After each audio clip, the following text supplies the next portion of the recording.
নমস্কার বন্ধুরা, আজকে বাংলা দৈনিক সংবাদপত্রে একটি খবর প্রকাশিত হয়েছে।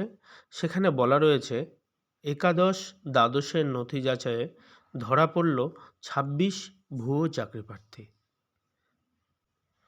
আপনারা সকলেই জানেন যে গত ১৮ই নভেম্বর থেকে শুরু হয়েছে একাদশ দ্বাদশের ইন্টারভিউয়ে ডাক পাওয়া চাকরিপ্রার্থীদের তথ্য যাচাই বা ভেরিফিকেশন পর্ব।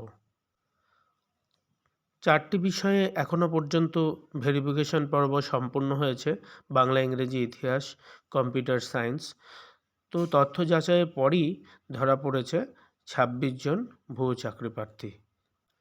এই ২৬ জন চাকরিপ্রার্থীর বিরুদ্ধে যে অভিযোগ রয়েছে তা হলো যে ১০ নম্বর পাওয়ার ক্ষেত্রে যে অভিজ্ঞতার শংসাপত্র, এছাড়াও জাতিগত শংসাপত্রে কারচুপির বিষয়ে অভিযোগ উঠে এসেছে। তবে এখানে একটি বিষয়ে ধোঁয়াশা তৈরি হয়েছে।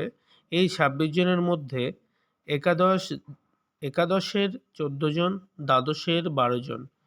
এই বিষয়টি একটু ধোঁয়াশা তৈরি হয়েছে। একাদশ, দ্বাদশ এরকম আলাদা কোনো বিষয় না। একাদশ, দ্বাদশ একত্রেই হয়তো ২৬ জন হওয়ার কথা। এখানে আরও একটি বিষয় উঠে এসেছে, এই ২৬ জনের বিরুদ্ধে এখনই কোনো আইনি ব্যবস্থা নেওয়া হবে না, কিন্তু যে স্কুলের কাছ থেকে পাওয়া অভিজ্ঞতার এই ভুয়ো শংসাপত্র তারা দেখিয়েছেন, সেই স্কুলের বিরুদ্ধে ব্যবস্থা নেওয়া হতে পারে। ভিডিওটি দেখবার জন্য অসংখ্য ধন্যবাদ।